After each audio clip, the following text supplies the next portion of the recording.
నంద్యాల జిల్లా సీతారాంపురంలో పెద్ద సుబ్బారాయుడు హత్య కేసులో విస్తుపోయే వాస్తవాలు బయటకు వస్తున్నాయి. రాత్రి 12:59 1:02 ఎస్పీకి 2 సార్లు ఫోన్ చేశారు వైఎస్ఆర్సీపీ నేత నారపురెడ్డి. గ్రామంలో పరిస్థితి తీవ్రంగా ఉందని ఎస్పీకి వివరించారు. సీతారాంపురంలో తమను హత్య చేయడానికి టీడీపీ గూండాలు వస్తున్నారని పోలీసులను పంపాలని ఎస్పీని కోరారు నారపురెడ్డి. ఎస్పీ ఆదేశాలతో ఒక సీఐ, 2 కానిస్టేబుళ్లు సీతారాంపురం గ్రామానికి చేరుకున్నారు. పోలీసులు వచ్చిన తర్వాత కూడా గ్రామంలోకి చొరబడ్డారు టీడీపీ నేత శ్రీనివాసరెడ్డి, ఆయన అనుచరులు. పోలీసులు ఉండగానే సుబ్బారాయుడు ఆయన ఇంటిపై మారణాయుధాలతో దాడి చేశారు టీడీపీ గూండాలు. ఎస్ఐ నాగేంద్ర ప్రసాద్ కానిస్టేబుళ్ల ఎదుటే వైఎస్ఆర్సీపీ నేత పెద్ద సుబ్బారాయుడిని కిరాతకంగా హత్య చేశారు టీడీపీ నేత శ్రీనివాసరెడ్డి, ఆయన అనుచరులు. పెద్ద సుబ్బారాయుడిని కిరాతకంగా హత్య చేస్తున్నా అడ్డుకోకుండా పోలీసులు ఏమీ చేయలేకపోయారని గ్రామస్తులు చెబుతున్నారు. కేవలం 2 కానిస్టేబుళ్లు, ఒక ఎస్ఐ ఉండడంతో గూండాలను నిలువరించలేకపోయామని పోలీసులు చెబుతున్నారు. అర్ధరాత్రి 1:30 నుంచి 3 గంటల వరకు టీడీపీ నేత శ్రీనివాసరెడ్డి విధ్వంసం సృష్టించినట్లుగా గ్రామస్తులు చెప్పుకొచ్చారు. ఎన్టీఆర్ జిల్లా పెనుగంచిప్రోలు మండలం నవాబుపేటలో వైఎస్ఆర్సీపీ నాయకుడు గింజుపల్లి శ్రీనివాసరావుపై జరిగిన హత్యాయత్నంపై పార్టీ శ్రేణులు భగ్గుమన్నాయి. దాడి చేసిన నిందితులను అరెస్ట్ చేసి కఠిన చర్యలు తీసుకోవాలంటూ నవాబుపేట ప్రధాన రహదారిపై బైఠాయించి నిరసన వ్యక్తం చేశారు వైఎస్ఆర్సీపీ పార్టీ శ్రేణులు. దీంతో గ్రామంలో భారీగా పోలీసు బలగాలను మోహరించారు. గుంటూరు జిల్లాలో నర్సుపై బ్లేడుతో దాడి చేశాడు యువకుడు. పెళ్లి చేసుకోవాలని కొన్నేళ్లుగా నర్సు వెంటపడుతున్నాడు క్రాంతిమౌళి అనే యువకుడు. పెళ్లి నిరాకరించడంతో బ్లేడుతో అటాక్ చేశాడు. తీవ్ర గాయాలతో బాధిత నర్సు ప్రస్తుతం ఆసుపత్రిలో చికిత్స పొందుతోంది. నర్సు, నిందితుడు క్రాంతిమౌళిది ఇద్దరిది కృష్ణా జిల్లాని. విశాఖలో చిరు వ్యాపారులపై జనసేన కార్పొరేటర్ మూర్తి యాదవ్ ప్రతాపం చూపించారు. అధికారులను అడ్డం పెట్టుకుని బలవంతంగా దుకాణాలు తొలగించారు. మూర్తి యాదవ్ తీరుతో రోడ్డును పడ్డామని వ్యాపారులు ఆవేదన చెందుతున్నారు. పవన్ కళ్యాణ్కు విన్నవించినా పట్టించుకోవడం లేదంటున్నారు. సమాచారం లేకుండా దుకాణాలు తొలగించాలని చిరు వ్యాపారులు ఆగ్రహం వ్యక్తం చేస్తున్నారు. అనకాపల్లిలో కూటమి నేతల అరాచకాలు కొనసాగుతున్నాయి. టీడీపీ నేతల వేధింపులు తాళలేక గొల్లవెల్లి బాబురావు ఆత్మహత్య ఘటన మరొక ముందే మరో సంఘటన చోటు చేసుకుంది. వైఎస్ఆర్సీపీకి ఓటు వేశారన్న కక్షతో జేసీబీతో ఇల్లు కూల్చివేశారు జనసేన నేతలు. వైఎస్ జగన్ హయాంలో ఇల్లు కేటాయింపు జరిగింది. ఎమ్మెల్యే కొణతాల రామకృష్ణ ఆదేశాలతో జనసేన నేతలు దౌర్జన్యానికి పాల్పడ్డారని బాధితులు ఆరోపిస్తున్నారు. ఏపీలో కూటమి నేతల అరాచకాలు పెచ్చుమీరుతున్నాయి. ట్విట్టర్ వేదికగా వైఎస్ఆర్సీపీ ఈ విధంగా మండిపడింది. అనకాపల్లిలో నిన్న టీడీపీ వేధింపులతో బాబురావు ఆత్మహత్య చేసుకున్నాడు. ఈ రోజు అదే అనకాపల్లిలో వైఎస్ఆర్సీపీకి ఓటేశారన్న కక్షతో కొణతాల అనుచరులు అంటూ జేసీబీతో ఒకరి ఇంటిని కూల్చివేశారని ఆరోపించింది. ఈ దౌర్జన్యాలు ఇంకెన్ని రోజులు చంద్రబాబు, పవన్ అని ప్రశ్నించింది. పారిస్ ఒలింపిక్స్లో భారత హాకీ జట్టు జైత్ర యాత్ర కొనసాగుతోంది. ఉత్కంఠగా జరిగిన క్వార్టర్ ఫైనల్ మ్యాచ్లో గ్రేట్ బ్రిటన్పై అద్భుత విజయం సాధించి సెమీస్లోకి దూసుకువెళ్లింది. బ్రిటన్ మ్యాచ్ మొదటి 1-1తో సమం కాగా ఆ తర్వాత నిర్వహించిన పెనాల్టీ షూటౌట్లో 4-2 తేడాతో భారత్ జట్టు ఘన విజయం సాధించింది. కేరళలోని వాయనాడ్లో కొండచర్యలు విరిగిపడిన తర్వాత సాయుధ దళాలు, ఎన్డీఆర్ఎఫ్, ప్రభుత్వ యంత్రాంగంతో కూడిన రెస్క్యూ ఆపరేషన్ కొనసాగుతోంది. కొండచర్యలు విరిగిపడిన ఘటనలో మృతుల సంఖ్య అంతకంతకు పెరుగుతోంది. పలు గ్రామాల్లో వందల సంఖ్యలో ఇళ్లు నేలమట్టమయ్యే, వందల మంది బురదలో కూరుకుపోయారు. విపత్తు నిర్వహణ బృందాలు, సైనిక సహాయక చర్యలు కొనసాగుతున్నాయి. విశాఖ రైల్వే స్టేషన్లో భారీ అగ్ని ప్రమాదం జరిగింది. స్టేషన్లో ఆగి ఉన్న కోర్బా టు విశాఖ ఎక్స్ప్రెస్లో మంటలు చెలరేగాయి. మంటలు ఎగిసిపడుతూ ఉండడంతో ప్రయాణికులు భయాందోళనకు గురయ్యారు. సమాచారం అందిన వెంటనే ఘటనా స్థలానికి రైల్వే, ఫైర్ సిబ్బంది చేరుకుని మంటలను అదుపులోకి తీసుకొచ్చారు.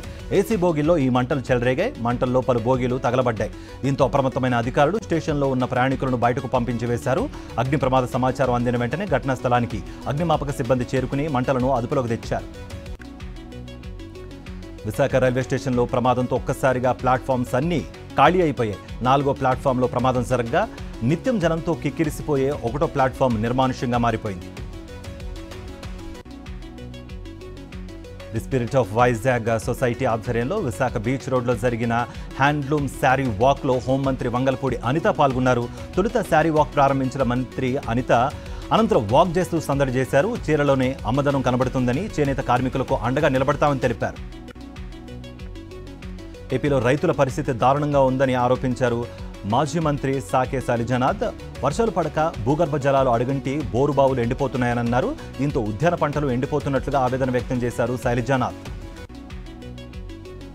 బాపట్ల జిల్లా వేమూరులో టీడీపీ నేతలు బరితెగించారు. బట్టిప్రోలులో 144 సెక్షన్ అమల్లో ఉన్నందన్న పోలీసులపై దౌర్జన్యానికి దిగి వారిపై దాడికి యత్నించారు. అంతటితో ఆగకుండా అసభ్య పదజాలంతో పోలీసులను దుర్భాషలాడారు.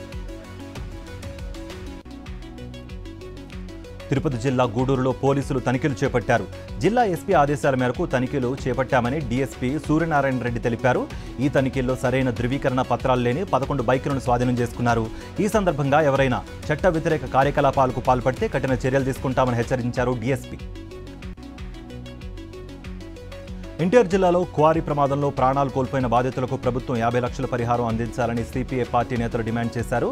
అక్రమ క్వారీల్లో తవ్వకాలు నివారించడంతో పాటు క్వారీల లీజుల హద్దులు ప్రకటించాలని కోరుతూ మంత్రి కొల్లు రవీంద్రకు సిపిఐ నేతలు వినతిపత్రం అందజేశారు.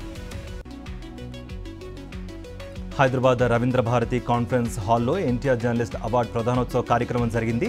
ఈ కార్యక్రమానికి ముఖ్య అతిథులుగా ఎన్టీఆర్ ట్రస్ట్ చైర్మన్ నందమూరి లక్ష్మీపార్వతి, అధికార భాషా సంఘం పూర్వ అధ్యక్షుడు విజయబాబు హాజరయ్యారు. ఈ సందర్భంగా 2024 ఎన్టీఆర్ జర్నలిస్ట్ అవార్డు గ్రహీత సీనియర్ పాత్రికేయులు కొమ్మినేని శ్రీనివాసరావును సన్మానించారు.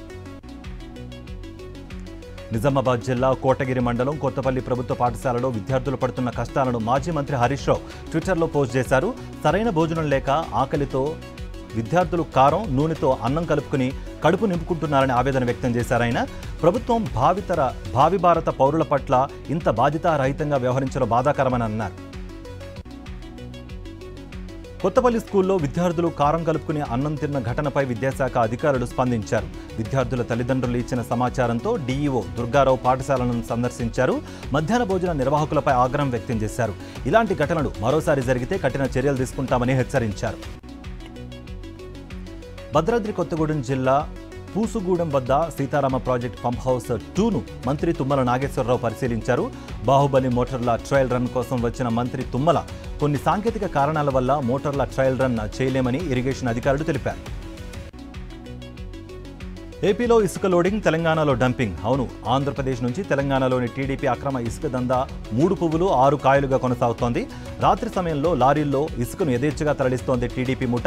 వారం క్రితం సాక్షి టీవీ చేపట్టిన స్ట్రింగ్ ఆపరేషన్లో ఇసుక దందా బయటపడినా కూడా టీడీపీ ముఠ ఇసుక రవాణా మాత్రం ఆపడం లేదు. తాజాగా కోదాడ మండలం చిమిరియాల వద్ద తెలంగాణలోకి అక్రమంగా తరలిస్తున్న ఇసుకను పోలీసులు పట్టుకున్నారు. 3 లారీలను సీజ్ చేశారు. రాజన్న సిరిసిల్ల జిల్లా కేంద్రంలో వస్త్ర పరిశ్రమ, అనుబంధ పరిశ్రమ కార్మిక సంఘాల ఆధ్వర్యంలో రిలే నిరాహార దీక్షలు కొనసాగుతున్నాయి. ఈ దీక్ష శిబిరాన్ని సిపిఐ కార్యదర్శి ఎమ్మెల్యే కూనంనేని సాంబశివరావు సందర్శించి సంఘీభావం తెలిపారు. ఈ సందర్భంగా వస్త్ర పరిశ్రమ కార్మికుల డిమాండ్లు నెరవేర్చాలని కోరారు కూనంనేని సాంబశివరావు. పెద్దపల్లి జిల్లా గోదావరి కనిలో సింగరేణి క్వార్టర్ల తొలగింపు కార్మికులు చేస్తున్న సత్యాగ్రహ దీక్షను పోలీసులు భగ్నం చేశారు. ఇటీవల రోడ్ల విస్తరణ, పట్టణ సుందరీకరణలో భాగంగా 82 క్వార్టర్లను సింగరేణి యాజమాన్యం నేలమట్టం చేసింది. దీంతో తాము నివాసాలు కోల్పోతున్నామని కార్మికులు ఆవేదన వ్యక్తం చేశారు. ఎగున కురుస్తున్న భారీ వర్షాలకు సోమశిల జలాశయానికి భారీగా వరద నీరు వచ్చి చేరుతోంది. 7,500 క్యూసెక్కుల వరద నీరు ప్రాజెక్టులోకి చేరుతోందని అధికారులు తెలిపారు. ప్రాజెక్టు పూర్తిస్థాయి నీటి మట్టం 78 టీఎంసీలు కాగా ప్రస్తుతం 11 టీఎంసీలుగా ఉంది. ఎస్సీ రిజర్వేషన్ల వర్గీకరణపై సుప్రీంకోర్టు తీర్పును స్వాగతించారు నిర్మల్ జిల్లా లోకేశ్వరం మండల ఎంఆర్పీఎస్ నాయకులు. ఈ సందర్భంగా ప్రధాని మోదీ ఎంఆర్పీఎస్ వ్యవస్థాపక అధ్యక్షుడు మందకృష్ణ మాదిగ చిత్రపటాలకు పాలాభిషేకం చేశారు. నిజామాబాద్ జిల్లా రుద్రూర్ మండలం రామకూర్ గ్రామ పంచాయతీ భవనం ముందు గ్రామస్తులు నిరాహార దీక్ష చేపట్టారు. రాత్రి వేళల్లో లైట్లు లేక చీకట్లో పాముకాట్లకు గురైనట్లుగా స్థానికులు తెలిపారు. అధికారులకు చెప్పినా పట్టించుకోవడం లేదని నిరాహార దీక్షకు దిగారు. మెదక్ జిల్లా ఏడుపాయల వనదుర్గ భవానీ అమ్మవారిని వివిధ రకాల పూలతో అమ్మవారిని ఆలయ అర్చకులు అలంకరించాడు. ఆషాఢమాసం చివరి 5వ ఆదివారం అమావాస్యను పురస్కరించుకుని 1,00,000 పుష్పార్చన వైభవంగా జరిగింది. పంచామృతాలతో అమ్మవారికి అభిషేకం చేశారు. హైదరాబాద్ పెద్ద గోల్కొండ వద్ద ఔటర్ రింగ్ రోడ్డుపై పోలీసులు భారీగా గంజాయిని స్వాధీనం చేసుకున్నారు. పెద్ద అంబర్పేట వైపు నుంచి గచ్చిబౌలి వైపు వెళుతున్న ఓ కంటైనర్లో సుమారు 800 కిలోల గంజాయిని బాలానగర్ ఎస్ఓటి పోలీసులు స్వాధీనం చేసుకున్నారు. దీన్ని ఒడిశా నుంచి తరలిస్తున్నట్లుగా గుర్తించారు. పోలీసులు కంటైనర్ డ్రైవర్ను అదుపులోకి తీసుకున్నారు. ఈ ఘటనలో మొత్తం 7గురిని నిందితులుగా గుర్తించినట్లుగా, అందులో 5గురిని అరెస్ట్ చేసినట్టుగా పోలీసులు తెలిపారు. కంటైనర్లో గంజాయిని తరలించిన ఘటన ఇదే మొదటిసారి అని చెప్పుకొచ్చారు. అనంతపురం నగరంలోని కమ్మ భవన్ పక్కన ఉన్న ఎస్బీఐ ఏటీఎం మిషన్లో నగదు చోరీ చోటు చేసుకుంది. గ్యాస్ కటర్ ద్వారా ఏటీఎం మిషన్ని పగలగొట్టిన దుండగులు సీసీ కెమెరాలో దృశ్యాలు రికార్డు అయ్యాయి. 30 లక్షల నగదును ఎత్తుకెళ్లినట్టుగా సమాచారం. 4వ పట్టణ పోలీసులు సంఘటనా స్థలాన్ని పరిశీలించి దర్యాప్తు చేపట్టారు. గోదావరి జిల్లా కడియం భాస్కర్ థియేటర్ సెంటర్లో ఉన్న హెచ్పీ గ్యాస్ ఏజెన్సీ ఆఫీసులో అగ్ని ప్రమాదం జరిగింది. భారీగా మంటలు ఎగిసిపడ్డాయి. మంటలను అగ్నిమాపక సిబ్బంది అదుపు చేశారు. అల్లూరు సీతారామరాజు జిల్లా అడ్డతీగలలో ప్రభుత్వం మద్యం దుకాణం అగ్నికి ఆహుతైంది. షార్ట్ సర్క్యూట్ వల్లే ప్రమాదం జరిగినట్లుగా స్థానికులు తెలిపారు. ఘటనపై పోలీసులు కేసు నమోదు చేసి దర్యాప్తు చేస్తున్నారు. నల్గొండ జిల్లా గుండ్రాంపల్లి శివారులో హెచ్పీ పెట్రోల్ బంకులో అర్ధరాత్రి 2 యువకులు చోరీకి పాల్పడ్డారు. బైక్పై వచ్చిన యువకులు బంకులోని కార్యాలయంలో ప్రవేశించి అక్కడ నిద్రిస్తున్న బంకులో పనిచేసే వ్యక్తి జేబులో 45,000కు పైగా నగదు, సెల్ ఫోన్ను ఎత్తుకెళ్లారు. హైదరాబాద్ అబిడ్స్ పోలీస్ స్టేషన్ పరిధిలో నిన్న కిడ్నాప్కు గురైన బాలిక ప్రగతి ఆచూకీ లభ్యమైంది. రంగారెడ్డి జిల్లా కొత్తూరు మండలం ఇనుమూల నర్వ గ్రామంలో కిడ్నాపర్ను అదుపులో తీసుకున్నారు పోలీసులు. చిన్నారిని అబిడ్స్కు తీసుకొచ్చారు. అబిడ్స్లో ఆడుకుంటున్న చిన్నారిని ఆటోలో ఎక్కించుకుని కిడ్నాప్ చేశాడు నిందితుడు బిలాల్. కేసును సీరియస్గా తీసుకున్న పోలీసులు వేగంగా దర్యాప్తు చేపట్టారు. సిటీ అంతా హై అలర్ట్ ప్రకటించారు. గల్లీ గల్లీలో గస్తీ నిర్వహించి కిడ్నాపర్ ఆచూకీ రాబట్టారు. మహారాష్ట్రలో భారీ వర్షాలు కురుస్తున్నాయి. పుణేలో లోతట్టు ప్రాంతాలు జలమయమయ్యాయి. మోరియా, గోసావి గణపతి ఆలయంలో వరద నీరు చేరుతోంది. పవ్నా నది వరద ఉధృతితో కొనసాగుతోంది. జమ్మూ కాశ్మీర్లో భారీ వర్షాలతో లోతట్టు ప్రాంతాలు జలమయమయ్యాయి. కర్గిల్లోని కొండ చర్యలు విరిగిపట్టడంతో రోడ్లు బ్లాక్ అయిపోయాయి. దీంతో అధికారులు రోడ్డుపై ఉన్న మట్టిని జేసీబీలతో తొలగిస్తున్నారు. పశ్చిమ బెంగాల్ రాష్ట్రంలో భారీ వర్షాలతో నదులు, వాగులు పొంగిపొర్లుతున్నాయి. కానా దామోదర్ నదికి వరద పోటెత్తుతూ ఉండడంతో ఉధృతంగా ప్రవహిస్తోంది. దీంతో నదీ పరివాహక ప్రాంతాల ప్రజలు తీవ్ర ఇబ్బందులు పడుతున్నారు. నది దాటాలంటే చాలా ఇబ్బందులు పడాల్సి వస్తోందని ఆవేదన వ్యక్తం చేస్తున్నారు. ప్రభుత్వం బ్రిడ్జి నిర్మాణం చేపట్టాలని కోరుతున్నారు. మధ్యప్రదేశ్ భారీ వర్షాలతో నదులు, చెరువులు, వాగులు పొంగిపొర్లుతున్నాయి. లోతట్టు ప్రాంతాలు జలమయమయ్యాయి. గోపాడ్ రివర్, సోనే రివర్లకు వరద పోటెత్తడంతో ఉధృతంగా ప్రవహిస్తున్నాయి. గత 2 రోజులుగా కురుస్తున్న వర్షాలతో భారీగా వరదలు వస్తున్నాయి. వాయనాడ్ బాధితులకు సినీ నటుడు చిరంజీవి, రామ్ చరణ్ విరాళం ప్రకటించారు. ₹1 విరాళాన్ని కేరళ సీఎం రిలీఫ్ ఫండ్కు అందజేస్తున్నామని అన్నారు. బాధితులు త్వరగా కోలుకోవాలని ప్రార్థించారు మెగాస్టార్. భారత్ శ్రీలంక జట్ల మధ్య 3 వన్డేల సిరీస్లో భాగంగా ఇవాళ 2వ మ్యాచ్ జరుగుతోంది. కొలంబోలోని ప్రేమదాస స్టేడియంలో ఈ మ్యాచ్ జరుగుతోంది. టాస్ గెలిచి బ్యాటింగ్కు దిగిన శ్రీలంక 36 ఓవర్లకు 6 వికెట్లు కోల్పోయి 144 రన్స్ చేసింది.